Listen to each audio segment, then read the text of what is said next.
சர்ச்சைக்குரிய கருத்துகள் பேசிய வழக்கில் திமுகவின் மேடை பேச்சாளரான சிவாஜி கிருஷ்ணமூர்த்திக்கு 3 ஆண்டுகள் சிறை தண்டனை விதித்து நீதிமன்றம் உத்தரவிட்டுள்ளது. திமுகவின் மேடை பேச்சாளரான சிவாஜி கிருஷ்ணமூர்த்தி கடந்த 2023ஆம் ஆண்டு திமுக மேடை ஒன்றில் ஆளுநர் RN ரவி குறித்து தரக்குறைவாகவும் இழிவாகவும் பேசியதாக புகார் எழுந்தது. அவரின் பேச்சு இணையத்தில் வெளியாகி பெரும் சர்ச்சையை ஏற்படுத்திய நிலையில் பல்வேறு தரப்பினரும் அவருக்கு தங்கள் கண்டனங்களையும் தெரிவித்து வந்தனர்.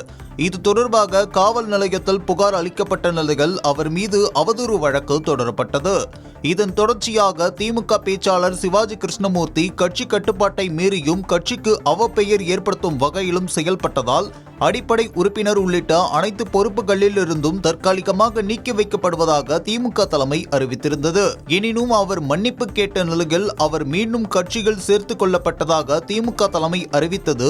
எனினும் அவர் பின்னர் பாஜக நிர்வாகியும் தேசிய மகளிர் ஆணைய உறுப்பினருமான குஷ்பு குறித்து சிவாஜி கிருஷ்ணமூர்த்தி ஆபாசமாக பேசிய வீடியோ இணையத்தில் வைரலானது. குஷ்பு இது குறித்து கண்ணீர் மல்க பேட்டியளித்த நிலையில் தேசிய மகளிர் ஆணையம் தானாக முன்வந்து வழக்கு பதிவு செய்து உத்தரவிட்டது.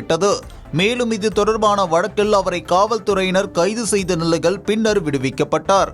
இதனிடையே அவர் மீதான வழக்கு எழும்பூர் நீதிமன்றத்தில் நடைபெற்று வந்த நிலையில் சிவாஜி கிருஷ்ணமூர்த்திக்கு 3 ஆண்டுகள் மற்றும் 3 மாதங்கள் சிறை தண்டனை வழங்கி நீதிமன்றம் அதிரடியாக தீர்ப்பு வழங்கியுள்ளது. மேலும் அவருக்கு 20,000 ரூபாய் அபராதம் விதித்தும் நீதிமன்றம் உத்தரவிட்டுள்ளது. அதே நேரம் மேல்முறையீடு செய்வதற்காக சிவாஜி கிருஷ்ணமூர்த்திக்கு நீதிமன்றம் 1 மாதம் அவகாசம் வழங்கியுள்ளது. இதனால் அவர் உடனடியாக கைது செய்யப்பட மாட்டார் என்றும் கூறப்படுகிறது.